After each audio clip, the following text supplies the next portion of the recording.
আমরা তো এখনো বলতেছি, তখনও বলছি। আপনি যাই দেখেন যে আগস্টের আগের বক্তব্য তখনই বুঝবেন বলছি কিনা। জিয়াউর রহমান সাহেবের যখন খেতাবটা কেড়ে নিতে চেষ্টা করে তখনই বা আপনারা কোথায় ছিলেন? এই যে আপনার রাষ্ট্রপতি যখন অপসারণ হয় নাই স্বৈরাচারের অংশ, কাদের জন্য হয় নাই? আপনাদের জন্য।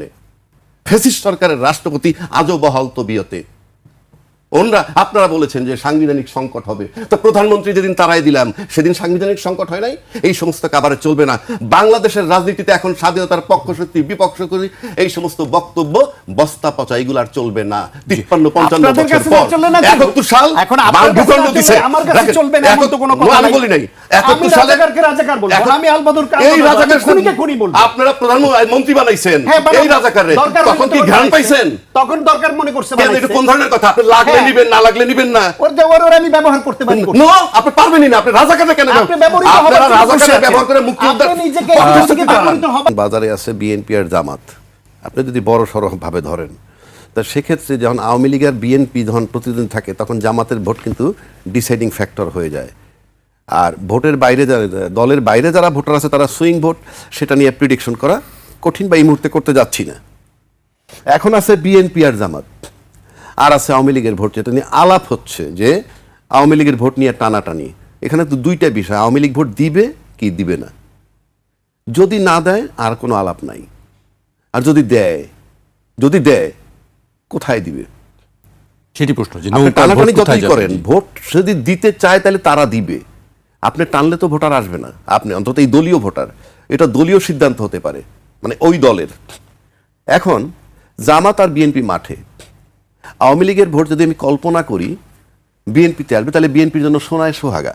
কারণ বিএনপির তো ভোট বেশি আছে এমনি, মানে অতীত জরিপে, বর্তমান জরিপ আমার কাছে নাই, কারণ সামনে ইলেকশনে কদ্দূর কার আছে সেটা না, আমি অতীত জরিপে বলছি। তাহলে সেক্ষেত্রে যদি আওয়ামী লীগের ভোট যোগ হয় 15% হোক আর 25% হোক, তাহলে বিএনপির জন্য সোনায় সোহাগা। আর আসেন যদি জামাতের দিকে যাবে কি যাবে না সেই আলাপে কিন্তু আমি যাচ্ছি না। যদি যায় তাহলে জামাতের যদি ভোট বাইরে 10 থেকে 15 হয়ে থাকে, আর যদি আওয়ামী লীগের 25ও থাকে, 25 আর 15 40 হয়, যদি ওই দিকে যায়, প্লাস তারা নিজেরা যদি কিছু ভোট টানে যদি মিলান, আপনি নিশ্চিত থাকতে পারেন 2/3 মেজরিটি, সিঙ্গেল মেজরিটি হলে জামাত ক্ষমতায় যাবে। আর আওয়ামী লীগের যদি ভোট বিএনপিতে সোনায় সোহাগ, এটা তো বলার অপেক্ষা রাখে না, অনেক বেশি সিট পেয়ে তারা ক্ষমতায় যাবে। তার মানে আওয়ামী লীগের ভোট যেদিক যাবে, হ্যাঁ, সেদিকের বিজয় মোটামুটি নিশ্চিত। বিএনপির দিকে আসলে 2/3 মেজরিটি নিশ্চিত হয়, আর জামাতের দিকে গেলে সিঙ্গেল মেজরিটি নিশ্চিত হয়। এটা হলে আমি যদি ভোট যায়। এখন আসেন, আদর্শগত রাজনীতিবিদ কেউ নাই ভাই বলছে সায়ন্ত, আমি একমত। আপনি বঙ্গবন্ধু সাধারণ ক্ষমা করছিল জামাতকে বলছে, দ্বিমত নাই। আবার যদি আপনি জিয়াউর রহমান সাহেবের চ্যাপ্টারে আসেন, উনি কিন্তু সবার আগে এদেরকে পুনর্বাসন করছেন। শাহজিদের মতো ব্যক্তির প্রধানমন্ত্রী, আমি কিন্তু দোষ ধরতেছি, আমি আলোচনাটা করতেছি। বানাইছেন, বানানোটা ঠিক হয়েছে না ব্যাঠিক হয়েছে সেখানে আমি যাচ্ছি না। এটা দিয়ে বুঝাচ্ছি যে জামাতের সাথে বিএনপির একটা সম্পর্ক ফ্রম দ্য বিগিনিং, অর্থাৎ তারা এই পার্টি যেটা ফাউন্ডার, সেখান থেকে এর সম্পর্ক শুরু। মুক্তিযোদ্ধার সপক্ষের শক্তি ফেরিওয়ালা যে আওয়ামী লীগ ছিল, সেই আওয়ামী লীগের বিরুদ্ধেও কিন্তু একবার জোট করলো জামাত বিএনপি মিলে। তাহলে জামাত বিএনপি মিলে জোট করলো কার বিরুদ্ধে? স্বাধীনতার পক্ষের শক্তির বিরুদ্ধে। স্বাধীনতার পক্ষের শক্তি, উনি বলছেন বিএনপি স্বাধীনতার পক্ষের শক্তি, আমার একটা দ্বিমত নাই বা মতও নাই, মানে আমি বলছি, কিন্তু স্বাধীনতার পক্ষ শক্তি যে ফেরিওয়ালা, তাদের বিরুদ্ধে স্বাধীনতার বিপক্ষ শক্তি নিয়ে বিএনপি 2001-এ জোট বানাইয়া তাকে ডিফিট দিয়ে ক্ষমতায় গেছে। শক্তির বিপক্ষে দাঁড়াইছিল এই বিএনপি জামাতকে নিয়ে, স্বাধীনতার বিপক্ষে শক্তি। আমি এটা দোষ ধরতেছি না, গুণও ধরতেছি না। তার মানে কি, জামাতের সাথে তাদের যে সম্পর্ক বিএনপির, তারপরে যদি আপনি আসেন আজকে যেখানে গেছে সেটা জাস্ট ইউটার্ন। আপনি আপনার লাইফে চিন্তা করবেন যে আপনার ফ্যামিলি লাইফ আছে, আপনার সামাজিক লাইফ আছে, আপনার অফিস জীবন আছে, আপনার ইটিভি জীবন আছে, আপনার লাইফ স্টাইল একরকম দেখতে দেখতে আচরণ, চট করে যে আপনি ইউটার্ন নেন, তাতে আপনি গেইন করেন কি? That is important.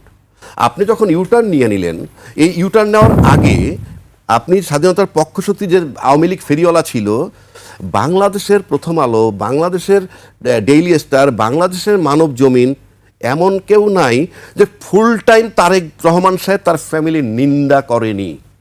এটা আমি বহুবার বলেছি। 2004-এর গ্রেনেড হামলা, পুলিশ রিপোর্ট টিপোর্ট কিছুই হয় নাই, সবার আগে প্রথম আলো বইলে দিল কি এটা তারেক রহমান খালেদা জিয়া জড়িত, which I hate like anything. কারণ আপনি you can't write this way, আপনি কে? কিন্তু তারা একটা অথরিটি ছিল মিডিয়া জগতে। সেইটা যখন আপনি আজকে ইউটার্ন নিলেন, ইউটার্ন নেওয়ার সাথে সাথে কিন্তু প্রথম আলো বলেন, ওই ডেইলি স্টার বলেন, ইভেন মানব জমিনের মতিউর রহমান সাহেবও ঘুরে গেলেন। মতিউর রহমান সাহেব লিখছিলেন তারেক জিয়ার বিচার হওয়া উচিত, ঘুরে গেলেন। আমি কিন্তু এটা বলছি চরিত্র, আমি কিন্তু দোষগুণ আলাপ করছি না। সেখানে আপনি যখন এই ইউটার্ন নিয়ে আপনি কি পাচ্ছেন? ইউটার্ন নিয়ে আপনি উদীচীর সাপোর্ট পাচ্ছেন, ইউটার্ন নিয়ে আপনি ছায়ানটের সাপোর্ট পাচ্ছেন, উদীচী নিয়ে হয়তো আপনি প্রথম আলো, ডেইলি স্টার, মানব জমিনের সাপোর্ট পাচ্ছেন, 5-10টা ভোটারও হয়তো আপনার বাড়তেছে। কিন্তু আপনি কি একবারও ভাবছেন যে আপনি এত বড় বিএনপি পরিবারের সবাই বিষয়টা কিভাবে নিচ্ছে? আপনি তো আদৌ জানেন না যে সত্যি সত্যি বিএনপি পরিবারের লোক কিছু ছুটে যাচ্ছে কিনা। যদি 40 জন ছুটে যায়, 10 জন ঢুকে, লাভ হবে না লোক? খালেদাদের সাথে আমার একবার সান্নিধ্য হয়েছে, I like them like anything. তো সেখানে জিয়া সাহেব বলেন, খালেদা জিয়া বলেন, সেখান থেকে যে আপনার আজকে ইউটার্নটা বিএনপি পরিবার কিভাবে নিচ্ছে, আদৌ কি জরিপ করেছেন? আমরা জরিপ করেছি। এখন বলবেন আপনি বিএনপি করেন না। ওনার যেমন আওয়ামী লীগের 2টা বন্ধু থাকতে পারে, জামাতের 2টা বন্ধু থাকতে পারে, আমারও তো থাকতে পারে। আর প্রথম আলো এই যে মিডিয়াটা বললাম ইউটার্ন হয়ে গেছে। সুতরাং 5টা ভোট আপনার বাড়তে পারে দৃশ্যমান, কারণ এগুলা দিয়ে আপনি এটা ফেরত পাইছেন, এই প্রথম আলোর নিন্দার থেকে আপনি মুক্তি পাইছেন। বাট এটাই কিন্তু সব না। 5ই আগস্টের পরের বাংলাদেশের রাজনীতি ঠিক সেই জায়গাটায় নাই যে মিডিয়া ঘুরে গেলেই আপনি সব কিছু পেয়ে যাবেন। এইবার আসেন আওয়ামী লীগের ভোটটা, যে আবার আমি একটা জায়গায়, তার আগে আরেকটা জায়গায় আসি। এই গণভোটের একটা কথা আছে এখানে মাঝখানে। বলছে ভাই আওয়ামী লীগ গণভোটে না দিবে, হু কেয়ার্স? আওয়ামী লীগ গণভোটে না দিল, ধরে নিলাম তার 25% ভোট, তো ভোট দিতে যদি যাবেনই গণভোট দিয়া না বইলা উনি কাকে বাঁচাবেন? নাকি ফ্যাসাদে ফেলবেন? গণভোট যদি না হয় এই নির্বাচনে যারা পার্লামেন্টে তারাই বিপদে পড়বে। কারণ আপনার এখন পর্যন্ত, আমি আগেও বলছি এখনও বলছি, আবারও চ্যালেঞ্জ করছি, নির্বাচন কমিশন কিন্তু এবার বলেনি আমি সংবিধানের কোন অনুচ্ছেদ মোতাবেক জাতীয় নির্বাচনের তফসিল ঘোষণা করছি। উনি তফসিল ঘোষণা করছে কোন দিন কি হবে। সুতরাং গণভোট যদি পাশ না করে আপনি তো ঢুকতেই পারবেন না। গণভোটে না পড়ার আশঙ্কা কেন করছেন? ওই যে উনি বললো, সেই জন্য আমি বলি গণভোট যদি না হয়, বলছে কোনো পার্শ্ব প্রতিক্রিয়া হবে না, বহুজনে বলে। আমি বলছি পার্শ্ব প্রতিক্রিয়া এবং ভয়ানক। কেন? নাম্বার 1, সব পলিটিক্যাল পার্টি জাতির কাছে প্রতারক হবে, বলে দিচ্ছি, জাস্ট প্রতারক। কেন আমি বলি, আপনি যখন জুলাই সনদ স্বাক্ষর যেদিন হইল ওই যে পার্লামেন্টের সাউথ প্লাজায় এখানে, সেখানে কিন্তু দলের প্রতিনিধি ছিল না? দলের প্রতিনিধি মানে কি? দলের ভোট এখানে পড়বে। দলের প্রতিনিধি মানে তো এই, দলের প্রতিনিধি মানে পুরা দল, এই ঘর তাকে দায়িত্ব দিছে যে তোমরা রিপ্রেজেন্ট করো। তাহলে ওখানে জামাত ছিল, ওখানে বিএনপি ছিল, হ্যাঁ, ওখানে অন্যান্য দল ছিল। আমি সব দল আনবো না, কার কি ভোটার আমি জানি। ইসলামী দলগুলো ছিল, বিএনপি ছিল।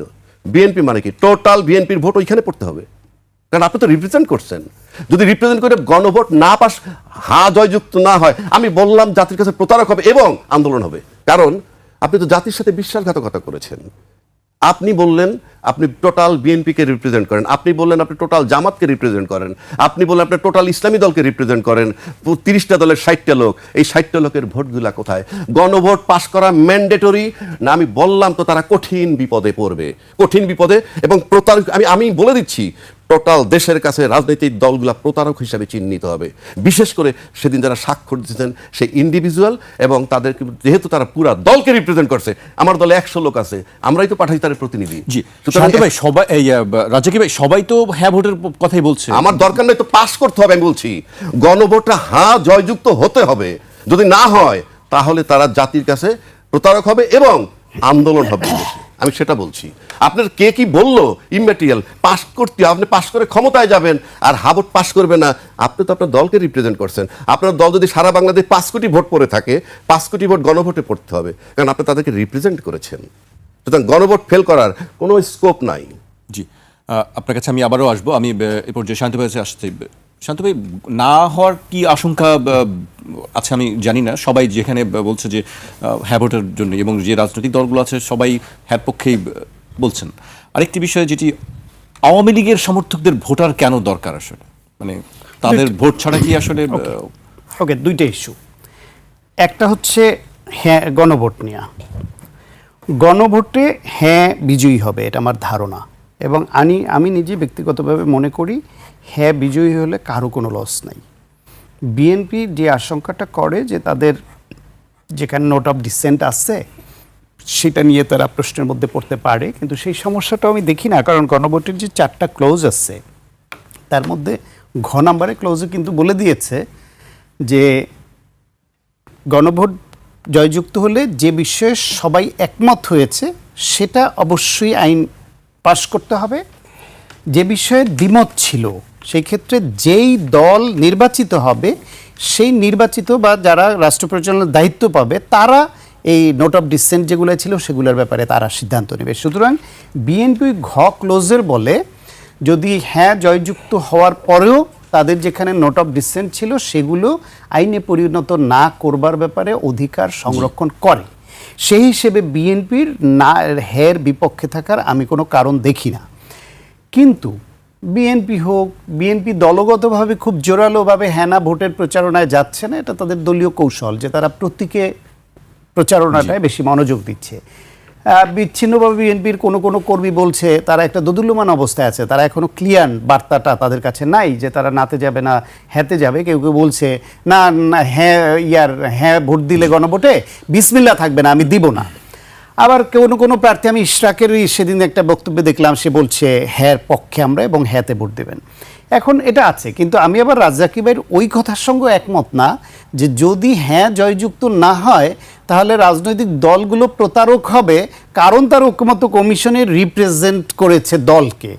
ঐকমত্য কমিশনে রিপ্রেজেন্ট করলেও সেখানে যে সবাই যে হ্যাঁ বলেছে শুধু হ্যাঁটুকু নিয়ে যদি গণভোট হতো তাহলে এই কথা প্রযোজ্য হতো।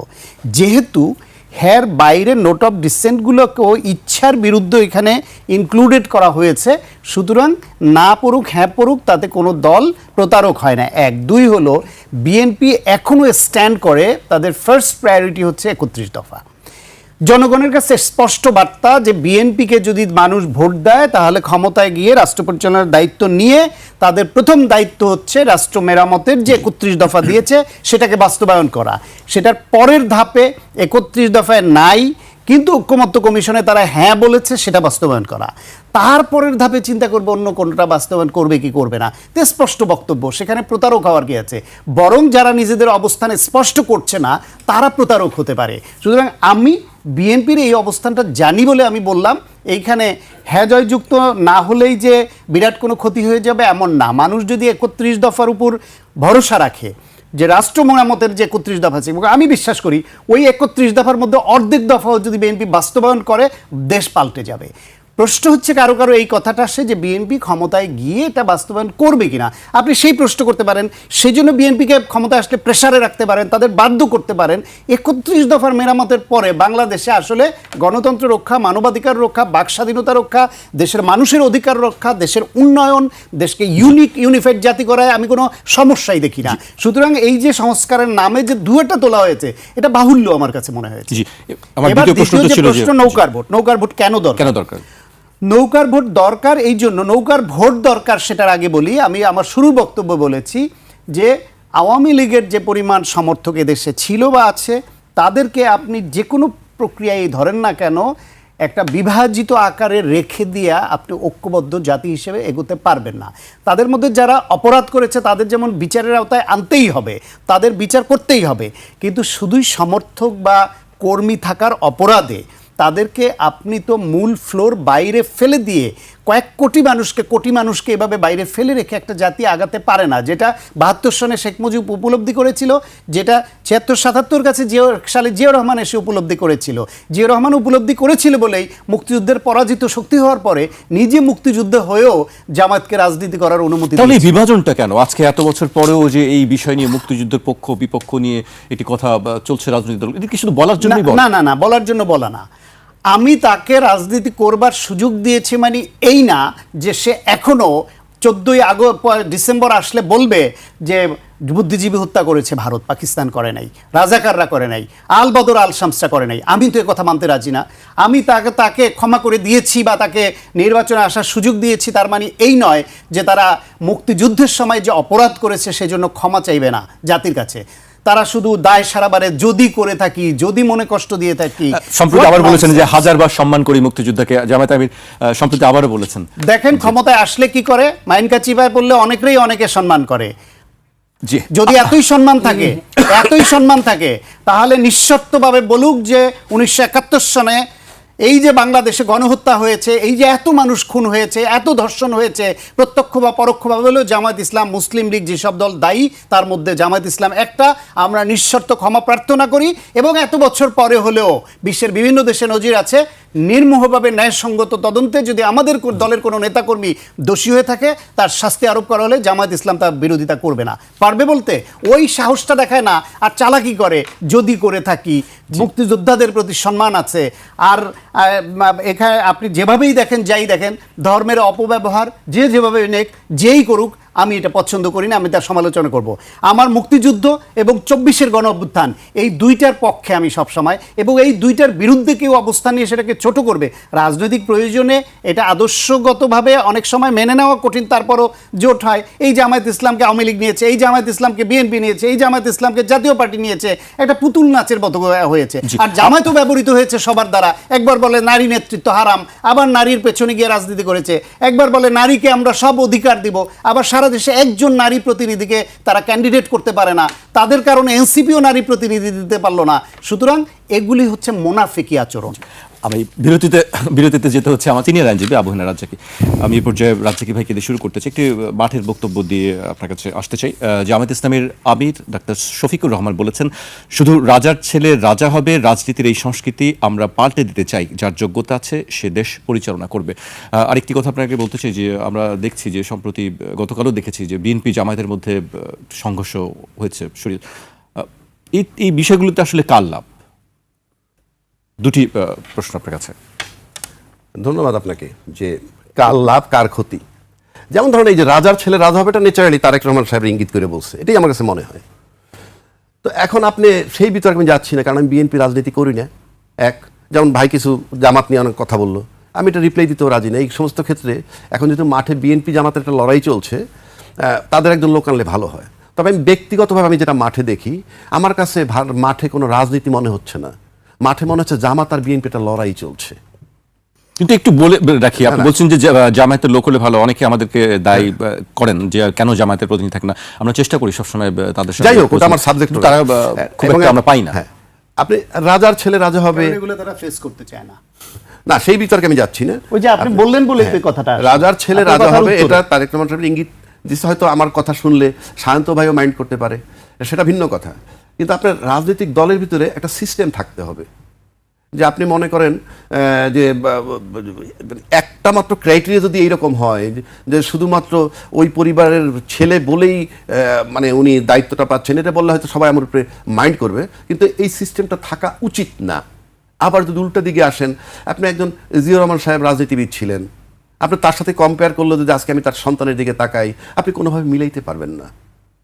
তাহলে আপনি মনে করেন যে একজন সচিব হইল, সচিব তো মাস্টার ডিগ্রি পাশ করে সচিব হয়, সচিবের ছেলে মাস্টার ডিগ্রি পাস থাকলেই কি এই বিসিএস পরীক্ষা টরীক্ষা না দিয়ে ডাইরেক্ট অ্যাসিস্ট্যান্ট সেক্রেটারি হইতে পারবে? আইজি সাহেবের ছেলে এমএ পাস করলেই কি অ্যাসিস্ট্যান্ট কমিশনার পুলিশ হিসেবে জয়েন করতে পারবে? না, একটি যোগ্যতার মাধ্যমে তাকে আসতে হবে। তারেক রহমানের সঙ্গে এই তুলনা যায় না না, আমি তা বলছি না। সে তো 38 বছর আগে দলের প্রাথমিক সদস্য পদ নিয়ে ইউনিয়ন থেকে শুরু করা। তাই বলেন, তাহলে আপনি পরে বললেন যদি তাই বলেন, আমি যদি যোগ্যতা দেখতে চাই, যেমন ধরেন আজকে আওয়ামী লীগ মাঠে বাইরে আব্দুল মোমেন সাহেব কি বলতেছে জানেন? আমরা কিন্তু বিদেশের মাটিতে বসে নাই, আমরা বিভিন্ন জায়গায় লেখালেখি করতেছি। আমরা আওয়ামী লীগের ভোটের বাইরে রেখে যদি কেউ নির্বাচন করে, তাহলে সেই নির্বাচন ইনক্লুসিভ নির্বাচন আমরা চাই, ওই নির্বাচনটা মানি না। এই যে কথাগুলো সে বলতেছে, আজকে উনি যার কথা বলতে, ধরেন তারেক রহমান সাহেব 17 বছর দেশের বাইরে ছিলেন, আমরা কি এরকম কোনো বক্তব্য সেখানে পাইছি যে উনি কোনো সেমিনার সিম্পোজিয়াম করে বা এরকম লেখালেখি করছে বা বাইরে কোনো কথা বলছে? বলেন নাই। কিন্তু আজকে আওয়ামী লীগ দেখেন বলতেছে। আমি ওদেরটা পাইলাম কেমনে? আপনার সীমাবদ্ধতা এটা আপনি পরে বলেন। তারেক রহমান এটা জানতে চান নাই। না, আপনি আবার একটু জানেন সোশ্যাল মিডিয়া কোথায়, যে ওই 16 বছর যে ছিল বাইরে, তখন কোথায় কি ছিল একটু আমাকে পাঠাইয়েন, যে এই ইনক্লুসিভ নির্বাচন আমাদেরকে বাদ দিয়ে হবে না। 2 নম্বর আসলে একটা কথা বলি, আমি এই যে ইনক্লুসিভ নির্বাচনের কথা বলতেছে, এই নির্বাচনটা আমি 100% ইনক্লুসিভ নির্বাচনের পক্ষে। কোন অর্থে? আওয়ামী লীগ ব্যান্ড হইতো, আমি চাইতাম যে আওয়ামী লীগ ব্যান্ড হোক, কিন্তু যে দলটা ব্যান্ড হয় নাই, যে দলটাকে বাতিল করা মানে মানে মানে কার্যক্রম বাতিল করা হয়েছে কিন্তু দল নিষিদ্ধ করা হয় নাই, এবং দল নিষিদ্ধ কাদের কারণে হয় নাই তাও আমরা জানি। যদি তাই হয় তাহলে সরকার, রাজনৈতিক দল এবং নির্বাচন কমিশন সবাই মিলে যে দলটা ব্যান্ড হয় নাই সেই দলটা 25% ভোট বা জনসংখ্যা যদি রিপ্রেজেন্ট করে তাদেরকে বাদ দিয়ে কেন আমরা নির্বাচনে যাচ্ছি? এটা কি কোনো গণতান্ত্রিক প্রক্রিয়া হতে পারে? কিংবা এইটা তো ব্যান্ড হয় না, আমি আবারও বলছি ব্যান্ড হয় নাই, ব্যান্ড করতে চেয়েছিল, কাদের জন্য করতে পারে নাই সেটাও আমরা জানি। তো এই যে ব্যান্ড হয় নাই তারপরে সেই দলটা আছে, তাহলে তাকে বাদ দিয়ে আমরা নির্বাচনে যাচ্ছি কেন, এবং গেলে সেই নির্বাচন ক্রেডিবল হবে কিনা? কারণ অলরেডি তারা বলছে এই নির্বাচন গ্রহণযোগ্য হবে না। ইভেন সমস্ত বিভিন্ন রাষ্ট্রদূতরাও বলতেছে আমরা সব দলের সাথে কাজ করতে চাই এবং ইনক্লুসিভ নির্বাচন দেখতে চাই। তাহলে যে দলটা নিষিদ্ধ নয় সেই দলটা রাজনীতিতে নির্বাচনে আসছে না কেন, তার কথা আর নির্বাচনে আনা হচ্ছে না কেন, এটা আমার প্রশ্ন। এবং তাকে বাদ দিয়ে নির্বাচন হবে কেন? সে 25% লোক, তাদের কথিত মতে 35, কমাই দিলাম 25% ভোটার মানে 25% পপুলেশন, তাকে নির্বাচনে বাদ দিয়ে নির্বাচন হচ্ছে কেন এই দেশে? সেটা নির্বাচন কমিশন এবং অন্যান্য রাজনৈতিক দল এবং সরকার তিনজনের একটা ঐক্যমত্যের উত্তর আমরা চাই, যে এটা তো আপনি করতে পারেন না। হয় নিষিদ্ধ করবেন, নিষিদ্ধও করবেন না, আবার কার্যক্রম নিষিদ্ধ করে তাকে নির্বাচনে আনবেন না। এই ডাবল স্ট্যান্ডার্ড তো একটা রাষ্ট্রে চলতে পারবে না, দল, সরকার এবং নির্বাচন কমিশনকে মিলে। সুতরাং এই যে আওয়ামী লীগের ভোট যে বলতেছে পাবে, আমার কাছে মনে হয় না। কেন পাবে না? তারা নীরব থাকবে, কারণ আওয়ামী লীগের বৈশিষ্ট্যটা আমরা জানি। এবং আওয়ামী লীগ এইটা চাইবে যে আজকে যারা আওয়ামী লীগের জায়গা দখল করতে চাচ্ছে রাজনীতির নামে, তারা খুব কনফিডেন্ট আমাকে ভোট দিবে। আপনি যতই আওয়ামী লীগের জায়গা যে যত বেশি দখল করবে, আওয়ামী লীগের ভোট সে পাবে না। কারণ আওয়ামী লীগ চাইবে না অন্য একটা দল আইসা তার জায়গায় থাকুক এবং সে আবার 5 বছর দিন আউট হয়ে যাক। বরং যদি ভোট দেয়, আমি তো ভোট দিবে না বলতেছি, ভোট দেয় এমন একটা শক্তিকে দিবে, সে যদি ক্ষমতায় চলে আসে ওরা বিশ্বে দেখাবে যে আমরা না থাকলে ওই দল ক্ষমতা আসে, যাদেরকে মৌলবাদী বলেন কিংবা অন্য আপনি যা কিছু বলেন। সুতরাং আওয়ামী লীগের ভোটের আশা আপনারা করবেন না, এবং আওয়ামী লীগ ভোট দিবে গেলে আমার কাছে মনে হয় না। এবং আওয়ামী লীগ এই ভবিষ্যৎ আমরা আশা করছি না। মানে যারা করছে যে দিলে আমাদেরকে দিবে, 1 নম্বর। 2 নম্বর আরেকটা কথা বলি, আওয়ামী লীগ যতই চিৎকার করুক, আওয়ামী লীগের জায়গাটা যদি সত্যি কেউ দখল করে ফেলতে পারে, তাহলে আওয়ামী লীগকে যারা সুযোগ দিচ্ছে এখনো রাজনৈতিক বক্তব্য দেওয়ার কিংবা টেলিফোনে ওই কনফারেন্স করার, যারা সুযোগটা দিচ্ছে, তারা যদি নিশ্চিত হয় যে আওয়ামী লীগের জায়গাটা কেউ দখল করতে পেরেছে এবং তারা খুশি হয়েছে, তাহলে ওই আওয়ামী লীগের তারা আর মাথায় রাখবে না। সুতরাং আওয়ামী লীগের মাথায় সেটাও আছে যে আমাদের জায়গা কেউ দখল করুক, সেটা দিব না। আর যদি কেউ দখল করতে পারে তাহলে সোনায় সোহাগা। তাহলে আপনাকে লক্ষ্য রাখতে হবে যে এরশাদ সাহেব 9 বছর ক্ষমতায় ছিল এবং শেখ হাসিনা 15 বছর ক্ষমতায় ছিল, একটানা বলতেছি। তারপরে এই যে 91 ছিল, সেটা অন্য চ্যাপ্টার। এই যে ছিল, কিভাবে ছিল, কেন ছিল? জিয়াউর রহমান সাহেব 4.5 বছরের পর থাকতে পারেননি, বঙ্গবন্ধু 3.5 বছরের মানে শেষ হয়ে গেছেন, বেগম খালেদা 2টা টার্ম থাকার পর তারপরে কিন্তু একটা সার্টেন টাইম তাকে আর ক্ষমতায় যাইতে দেয়া হয় নাই, এবং তার উপরে যথেষ্ট জুলুম নির্যাতন করেছে। কেন করেছে? ওই যে শেখ হাসিনার জায়গা কিংবা এরশাদের জায়গা দখল করতে পারে নাই। সুতরাং আগামী রাজনীতিতে এই এরশাদের জায়গা যিনি দখল করতে পারবেন সে হয়তো 9 বছর ক্ষমতায় থাকবেন, শেখ হাসিনার জায়গাটা যে দখল করতে পারবেন সে হয়তো 15 বছর ক্ষমতায় থাকবেন। এইরকম চিন্তা ভাবনা যদি করে থাকেন তাহলে এই দেশের মানুষ সহ্য করবে না, নাম্বার 1। আর হাসিনা সরকার অ্যালাউ করবে না যে আমার জায়গা অন্য কেউ দখল করুক। সুতরাং নির্বাচনটা সামনে খুব সহজ না, খুব মসৃণ না যে একেবারে আপনি খুব স্মুথলি চলে যাবেন আর ওই জায়গা দখল করে থাকবেন। থাকতে হবে জনসমর্থন নিয়ে, জনগণের মন জয় করে এবং ভোট ক্যাচিং বক্তব্য দিয়ে, ইউটার্ন নিয়ে আপনি আপনার স্ট্যান্ড চেঞ্জ করেই যে একেবারে 15 বছর হাসিনা ক্ষমতায় থাকবেন কিংবা 9 বছর এরশাদের মতো ক্ষমতায় থাকবেন, আমার মনে হয় না সেটা সম্ভব। সুতরাং সামনে খুব কঠিন পরিস্থিতি। সংঘাতকে কি হিসেবে দেখছেন? আমি সংঘাতকে দেখতেছি না, আমি 3টা ধাপ বলে দিই। আমি জানি না সময় কতটুকু, আমি শেষ করে দিচ্ছি। 3টা ধাপ বাংলাদেশের রাজনীতি যদি আপনি দেখেন, ভোটের ক্ষেত্রে যদি সুষ্ঠু নির্বাচন বলতে যা বোঝায় সেটা 50-60%ও যদি হয়, আমি আওয়ামী লীগের ভোট বাদ দিয়ে রাখলাম এক সাইডে, ধরে নিলাম ওটা তো কাল্পনিক। যদি সুষ্ঠু নির্বাচন 50-60%ও হয়, আমি নিশ্চিত করে বলে দিচ্ছি 2/3 মেজরিটি কেউ পাবে না, সিঙ্গেল মেজরিটি পাবে, সে যে দলই পাক। এটা গেলে সুষ্ঠু যদি হয়। আর 2টা পদ্ধতি আছে, একটা কারচুপি আর একটা ইঞ্জিনিয়ারিং। এই দেশের মানুষ গোলায় ফেলে কারচুপি কোনটা আর ইঞ্জিনিয়ারিং কোনটা। কারচুপিটা হইল দলের নেতা কর্মীরা করে, দিনের ভোট রাত্রেও যদি করেন, ওই যে আটকাইয়া সেন্টার দখল করলে সিল সাপন মাইরা ব্যালট বাক্সে ঢুকানো। ইঞ্জিনিয়ারিংটা ভেতরে, এটা হলো দলীয় নেতাকর্মীরা করে। আপনি নিশ্চিত থাকতে পারেন 90% কন্ট্রোল হবে, কারণ মোরাল কারেজ নাই বহু লোকের যারা এটা করতে যায়। দুটোই হবে, কারচুপিও হবে, ইঞ্জিনিয়ারিং হবে, না, এরকম না, আশঙ্কা। কারচুপিটা হওয়ার সম্ভাবনা নাই 90%, ওইটা বলছি। এইবার আসেন ইঞ্জিনিয়ারিং। ইঞ্জিনিয়ারিংটা করে কারা? ইঞ্জিনিয়ারিংটা কোনো রাজনৈতিক দল করে না, ক্ষমতাও নাই। এবং কারণ বাংলাদেশের রাজনৈতিক দলগুলো আমলা, মিডিয়া এবং বিজনেস কমিউনিটি, এই তিনটা কমিউনিটির চালিকা শক্তি এই গুটির মতো চলে। এরা যেমনি চালায় সেইভাবে চলে। এই ইঞ্জিনিয়ারিংটা করে প্রজাতন্ত্রের কর্মকর্তা কর্মচারী। প্রজাতন্ত্রের কর্মকর্তা কর্মচারী ইঞ্জিনিয়ারিংটা করে। সেই আশঙ্কা আপনি দেখছেন যে এবার সেটি হতে পারে। এক ইঞ্জিনিয়ারিং ছাড়া 2/3 মেজরিটি কেউ পাবেন, আমি বলে দিচ্ছি তো আপনাকে। সেটি বলেছেন যে ইঞ্জিনিয়ারিং ছাড়া 2/3 2/3 মেজরিটি পাবে। যখনই কেউ 2/3 মেজরিটি পাবে, আপনি নিশ্চিত থাকেন ইঞ্জিনিয়ারিং সুনিশ্চিত। আর যদি সুষ্ঠু ভোট, কারা আসলে বা কাদের পক্ষে সেটা ইঞ্জিনিয়ারিং যে জিতবে তার পক্ষে ধরে নেবেন। কেন আমি বলি, ধরেন একটা অভিযোগ আছে দুর্নীতিবাজ, আরেকটা অভিযোগ আছে চাঁদাবাজ। আছে তো, কে চাঁদাবাজি করে আমার জানার দরকার নাই। আপনার কাছ থেকে চাঁদা নেয়, সায়ন্তর কাছ থেকে চাঁদা নেয়, রাজ্জাকির কাছ থেকে চাঁদা নেয়, আমার কাছ থেকে কে চাঁদা নেয় আমি জানি না? আমি তো জানি। আপনি চিৎকার করেন না মঞ্চে এসে আমরা চাঁদাবাজি করি না, কিচ্ছু আসা যায় না। কিন্তু যার কাছ থেকে আপনি চাঁদাটা আনছেন সে তো জানে, তো সে তো তাকে ভোট দিবে না। আপনি লিখে রাখতে পারেন সে তাকে ভোট দিবে না। তো সেরকম একটা জরিপ করে দেখেন যে ওইভাবে যদি আপনি চিন্তা করতে পারেন, তাহলে তো আপনি বুঝতে পারতেছেন যে চাঁদাবাজি কারা করতেছে, দুর্নীতি কারা করতেছে, বক্তব্যের ধরন দেখে আমরা বুঝতেছি সামনে কে ক্ষমতা আসলে কি হতে পারে। তো সুতরাং আপনি তারপরে যদি 2/3 মেজরিটি নিয়ে কোনো দল ক্ষমতা, ইঞ্জিনিয়ারিং সুনিশ্চিত। ইঞ্জিনিয়ারিং ছাড়া বাংলাদেশে বর্তমান প্রেক্ষাপটে কেউ 2/3 মেজরিটি পাবে না। জি, শান্ত ভাই, আপনার কাছে আসতে চাই। যেটি প্রশ্ন ছিল যে আমরা সম্প্রতি কিছু বিচ্ছিন্ন ঘটনা দেখছি, যে সংঘর্ষের ঘটনা ঘটছে, সেই ঘটনাগুলো আসলে লাভ কার? এটার আসলে লাভ কার সেটা এখনই বলা মুশকিল। তবে যারা করছে ভালো করছে না। সহিংসতা মানুষ পছন্দ করে না। নির্বিঘ্নে প্রত্যেকের উচিত ভোটারের কাছে যাওয়া, তাদের যা প্ল্যানিং সেটা পেশ করা, মানুষের কাছে ভোট পাওয়ার জন্য আবেদন করা। মানুষ সিদ্ধান্ত নেবে এবং যাকে রাষ্ট্র পরিচালনার দায়িত্ব দিতে চায় তারা রাষ্ট্র পরিচালনা করবে। কিন্তু লেগে যাচ্ছে কেন? ভেরি সিম্পল, লেগে যাচ্ছে স্বার্থ। কারণ বাংলাদেশে এরকম একটা আবহ দীর্ঘদিন ধরে তৈরি হয়ে আছে যে এই দেশে কেউ এমপি মন্ত্রী হলে সে সব ভোগ করে, আর যারা এর বাইরে থাকে বা বিরোধী দলে থাকে তারা 0-0-0। সেই কারণে সবাই এমপি মন্ত্রী হতে চায়, সবাই ক্ষমতা চায়। এইটা বরং আমি দু একটা জিনিস একটু অ্যাড্রেস এখানে না করলে অন্যায় করা হবে। সেটা হচ্ছে রাজ্জাকি ভাই যে জিনিসগুলো সামনে আনলেন, যে এক হলো আওয়ামী লীগ কেন নির্বাচনের বাইরে, ব্যাপারে সরকার নির্বাচন কমিশনের জবাবদিহিতা তিনি চেয়েছেন।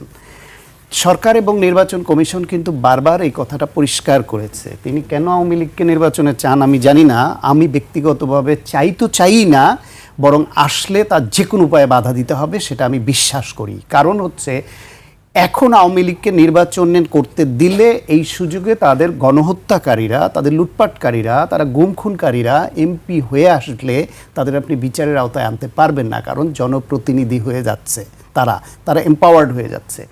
সেই জন্য গণহত্যার এত অল্প সময়ের মধ্যে এরকম একটা দল, তাদেরকে আপনি আবার বেছে বেছেই প্রার্থী কিভাবে করবেন বিচারের আগে, যে এ প্রার্থী হতে পারে এ পারে না। দ্বিতীয় যে কথাটা সেটা হলো এই যে গণহত্যার যে বিচার হচ্ছে, আমি শেষ করি, আমি চাই এটা বলি নাই। হ্যাঁ, না মনে হয়েছে আপনি প্রশ্ন তুলেছেন, আপনারা ব্যান করেননি, প্রশ্ন তুলেছেন, যে দলটা ব্যান করেননি আপনারা প্রশ্ন তুলেছেন, তাকে বাদ দিয়ে নির্বাচনে যাবেন। তাকে বাদ দিয়ে কেন? ওই ব্যাখ্যাটা কেন ব্যান হইল না? আমি তো ব্যানের পক্ষে। আর ওই ব্যাখ্যাটাই দিচ্ছি কেন নির্বাচন ব্যান করতে চেয়েছিল, কারণ কেন ব্যান করতে পারে না?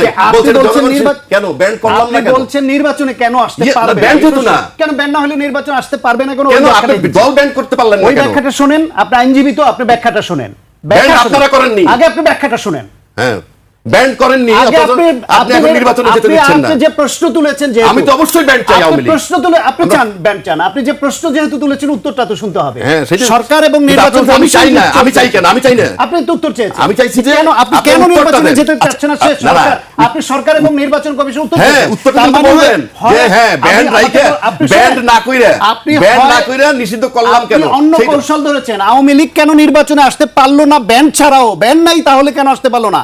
ব্যান না থাকলেও আসতে পারবে না। সেই উত্তর ব্যান তো দলটা ব্যান করলো, কেন? উত্তরটা শুনেন, সরকার কি বলেছে, নির্বাচন কমিশন কি বলেছে।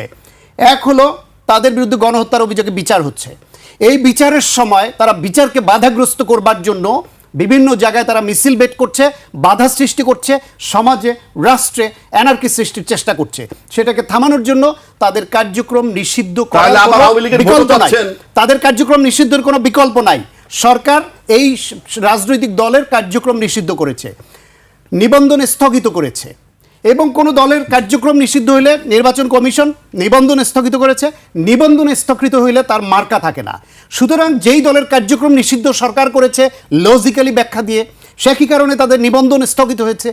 নিবন্ধন স্থগিত হওয়ায় আইনসম্মতভাবে নির্বাচন কমিশন তাদের মার্কা বিলুপ্ত করেছে, তাদের মার্কাও স্থগিত করেছে। সুতরাং দলের নিবন্ধন নাই, মার্কা নাই, তারা নির্বাচন করবে কি করে? সুতরাং নিষিদ্ধ হওয়া না হওয়া আরেকটা চ্যাপ্টার, আপনি সেটা নিয়ে আলোচনা করতেই পারেন, কিন্তু সেইটাকে ধরে আপনি এই প্রশ্ন কোনো লজিকেই কোনো আইন বলে আনতে পারেন না যে তাদের নির্বাচনে কেন অংশগ্রহণ করতে পারবে না। পারবে না কারণ নিবন্ধন নাই, পারবে না কারণ তাদের মার্কা নাই। সেটাই তো দলটা- আসতে চাইলে তারা মার্কার বাইরে আসে। তাহলে আপনারা তাদের ভোট আবার চাচ্ছেন কেন? আপনাদেরকে ভোট দিবে? কে ভোট চাচ্ছে? জামাত চাচ্ছে, বিএনপি চাচ্ছে, আপনি চাচ্ছেন। আমি আপনাকে বলবো, যেহেতু আপনি সামনে আছেন, আপনি আওয়ামী লীগের ভোট চাচ্ছেন কেন? যার দল ব্যান্ড চান বা রাজনীতি নিষিদ্ধ, অন্য একটা কৌশল একটা দলকে টার্গেট করে নিষিদ্ধ কেন করলো আপনি না? তার ভোট সুতরাং চাইবেন। নির্বাচন আবার আপনার মহাসচিব কি বলছে? আপনি আইনজীবী না? না মহাসচিব আচ্ছা, কি আপনি বলছে? আইনজীবী না? শেখ আপনি হাসিনা আইন আমাদেরকে practice করেন বিপদে না? ফেলে গেছে, উনি থাকলে আমরা একটা গণতান্ত্রিক অবস্থার মধ্যে থাকতে পারতাম। আইনজীবী না, আপনি আইন প্র্যাকটিস করেন না? আপনি জানেন না যে এই সরকার আইনসম্মতভাবেই তাদেরকে নির্বাচন থেকে বিরত রেখেছে? মনে করেন না আপনি যে ব্যাখ্যা দিলাম? আরে ভাই, আপনার সবার কথা পছন্দ বলা হয়নি? উচিত যে হয় দল ব্যান্ড হবে, সবার কথা নয় বলছেন নির্বাচন করবে। আপনি দলকে ব্যান্ড করবেন না। আপনি এটা কোন আপনি হিসাব? গণঅভ্যুত্থান পরবর্তী সময়ে এখন তারা আবার নির্বাচন করতে গণঅভ্যুত্থান। পারছে না, সেই সময় আপনি প্রশ্ন তুলছেন যে তারা ইলেকশন কেন করতে পারবে না, তাদের এত ভোটার। এক, আমি দুই বলি, হলো, আপনারা দুই হলো, আপনারা আরেকটা ব্যান্ড করলেন না যে আপত্তিকর কথা, দলটাকে, আরেকটা তাকে সাংঘাতিক রাজনীতিতে আসতে আপত্তিকর কথা, দিচ্ছেন না আরেকটা কেন? সাংঘাতিক আপত্তিকর কথা হচ্ছে তারেক রহমানকে নিয়ে রাজার ছেলে রাজার ফর্মুলায় ফেলে উনি বলছেন, আমি বলবো যে কেন? যে বলছেন, জামাত ইসলামের যে নেতা উনি বলছে। বলছেন, আপনি বলছেন যে লন্ডনে তিনি কি করেছেন ওনার চোখে পড়ে নাই। আরে ম্যাডাম খালেদা জিয়ার জেলে নিয়ে গেছে, তাকে বিনা বিচারে আটকে রেখেছে, তাকে অসুস্থ বানিয়েছে, মৃত্যুর দিকে ঠেলে দিয়েছে, দেশের সমস্ত নেতাকর্মীদের হত্যা হামলা মামলা গুম খুনের শিকার করেছে। সেই সময় এই দলটাকে তারেক রহমান লন্ডনে বসে যে নেতৃত্ব দিয়েছে, এই সাহস, এই যোগ্যতা বাংলাদেশে কোন নেতা দেখা যায়? আপনি দেখেন, আমি শেষ ইন্ডিয়ার করব। গান্ধী পরিবার দেখেন, উত্তরাধিকার সূত্র আছে। শ্রীলঙ্কার কুমারতুঙ্গা পরিবার দেখেন, উত্তরাধিকার সূত্র আসছে। থাইল্যান্ডের দিকে তাকান, পাকিস্তানের ভুট্টো জি, ফ্যামিলি আমরা- দেখেন, আচ্ছা। আপনার আমেরিকায় বুশ ফ্যামিলি দেখেন। reason- সুতরাং যোগ্যতা, তারেক রহমান 38 বছর আগে বগুড়ায় একটা ইউনিয়ন লেভেলের থেকে প্রাথমিক সদস্য পদে রাজনীতি করে করে করে করে নেতা হওয়া, বেড়ে ওঠা মানুষ, আমি শেষ এবং করব, আমার লন্ডনে থেকে জি। তিনি যে নিজেকে তৈরি করেছেন রাজনীতিবিদ হিসেবে, এখন তার বক্তব্য, তার কথা, কাজ, প্ল্যানিং আপনি বোঝেন জি, না। জি, আপনি শুধু আমি- বিরোধিতা করার জন্য শেষ করব। রাজার ছেলে রাজা বানিয়ে রাজিক দিলেন। ভাই, আপনি শেষ করবেন সংক্ষেপে। না, শেষ করবো যে ভাই যে কইলো খালেদা জিয়া সম্পর্কে যে উনি যে নির্যাতন হয়েছে ওনার উপরে, আমার এখানেই তো প্রশ্নটা। এইটা দলের মাথা, দলের তখন মানে মাথার তাজ সবার। মইনুল হোসেন রোড থেকে যখন তারা বের করে দেওয়া হয়, কোথায় ছিল লক্ষ লক্ষ কর্মী? এর চেয়ে তো বড় ন্যাক্কারজনক ঘটনা, যে আমার কষ্ট লাগে। আপনি জিয়া- ছিলেন। আমি তো আপনার বিএনপি করি, আপনার নাম বিএনপি করতে হবে কেন? আপনার নামছেন শুধু দেখেন, বিএনপির কেন? আপনার নামছেন কিনা? খালেদা জিয়া এই দেশের নো, সম্পদ। আপনার নামছেন কিনা? আপনি জিয়া রহমান খালেদা জিয়া সাহেব এই দেশের দেখেন, সম্পদ মনে করেন জিয়া না? রহমান সাহেবের খেতাব খালেদা জিয়া আমরা তো এই দেশের বলতেছি